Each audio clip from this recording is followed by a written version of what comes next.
je m'appelle Julien Giraud, je travaille chez Lerenov depuis 1999. Je suis rentré en alternance à l'agence de Buc Versailles à l'époque, ensuite technico-commercial, responsable d'agence, responsable des ventes, directeur commercial, et en 2021, j'ai voulu changer effectivement et ne plus être salarié. Et j'ai demandé à pouvoir effectivement racheter l'agence de Coignard au groupe Loria, ce qui a été accepté. Donc ça fait 2 mois et demi que je suis maintenant concessionnaire, donc je suis de l'autre côté, donc je vois à l'envers du décor aussi de ce que c'est que l'entrepreneuriat, et voilà.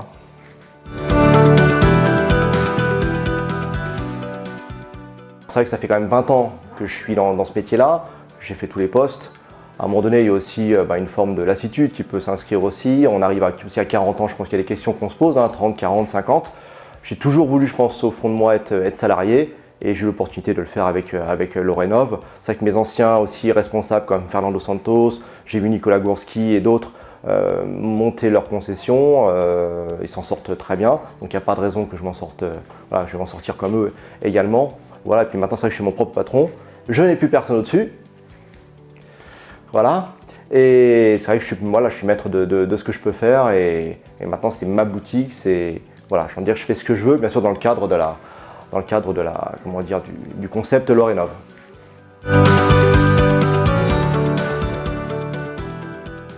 Donc j'ai commencé l'alternance en 99 chez Lerenov, donc pour la petite anecdote, mes parents étaient clients en 95 chez Lerenov, donc c'est en les appelant en fait qu'ils ont dit pourquoi pas, je vais prendre quelqu'un en alternance. Donc j'étais le premier alternant de Lerenov, mine de rien, donc 99-2001, donc j'étais en alternance à l'agence de Buc Versailles. Ensuite 2001-2010, technico-commercial à l'agence toujours pareil de Buc Versailles. Et en 2010, j'ai eu l'opportunité de prendre l'agence en fait. Pendant 1 an et demi, j'ai eu l'agence. Ensuite, on m'a rapatrié le secteur de l'agence d'Antony, puisqu'ils avaient fermé l'agence physique, mais pas le secteur bien sûr. Du coup, j'ai eu un collègue, Romaric Borda, qui est venu me rejoindre en septembre-octobre 2011. Et ensuite, en 2017, j'étais responsable des ventes sur 5 agences, et en 2018, directeur commercial sur l'ensemble des agences de la région parisienne. Et puis donc après, en avril 2021, concessionnaire. Donc voilà, donc j'ai fait tout mon parcours, donc quasiment 21 ans de parcours chez Lerenov. Durant mon parcours, donc après l'alternance, effectivement, donc j'ai été embauché chez Lerenov. Les débuts n'ont pas été simples, je ne vous cacherai pas que j'ai même failli partir. Voilà, et puis finalement il y a eu un déclic, ça s'est fait, le chiffre est venu, et puis voilà, donc après c'est parti pour de nombreuses années. Et effectivement en 2010, mon ancien chef partait, et du coup moi j'ai proposé au DRH et au responsable avant Pierre Lauriard, qui était parti faire une concession, de pouvoir prendre l'agence. Ça n'a pas été simple forcément à convaincre la direction, ils m'ont fait confiance, aujourd'hui ils ne le regrettent pas. Donc ensuite ils m'ont fait confiance aussi pour reprendre le secteur d'Antony. Donc on a dû déménager notre agence à Buc pour une plus grosse agence, parce qu'il y avait quand même beaucoup d'équipes, on était quasiment 16 salariés. Et puis ensuite en 2017, c'est vrai qu'avec Pierre on avait quelques échanges par rapport à l'évolution qui pouvait se faire vis-à-vis de moi. Même à l'époque on parlait aussi de concession déjà, mais peut-être encore un petit peu trop jeune par rapport à ça. Donc il m'a proposé effectivement de pouvoir prendre la responsabilité de 5 agences, parce que lui aussi montait aussi de son côté en poste. Et du coup, ça s'est fait naturellement. Et puis après en 2018, il m'a donné l'intégralité des agences, avec l'aval aussi de Thierry Luce et puis de la direction générale.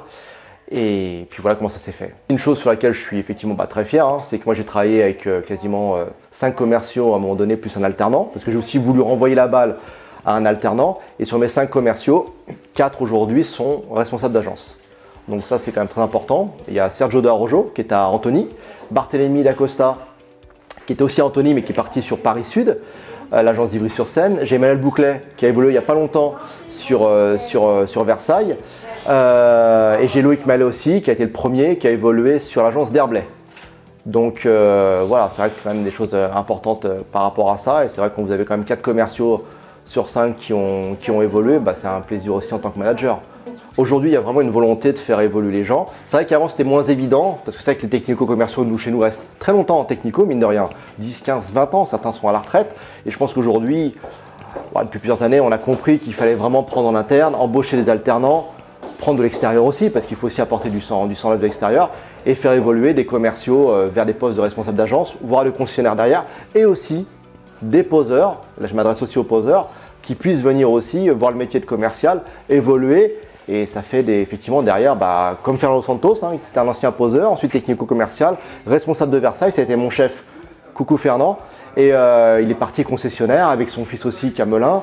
Donc voilà, donc c'est vraiment, c'est plein de parcours différents, et quand on vient du milieu, il n'y a pas de raison de ne pas réussir. Donc ils ont tous réussi. Au quotidien, moi, ce qui me fait plaisir dans mon travail, déjà, franchement, c'est de voir mes collègues. Vraiment, c'est de voir mes collègues, d'arriver, d'avoir 36 000 tâches à faire, des petites tâches, et puis de me dire, voilà, j'ai personne au-dessus. Voilà, je suis maître de mon destin professionnel.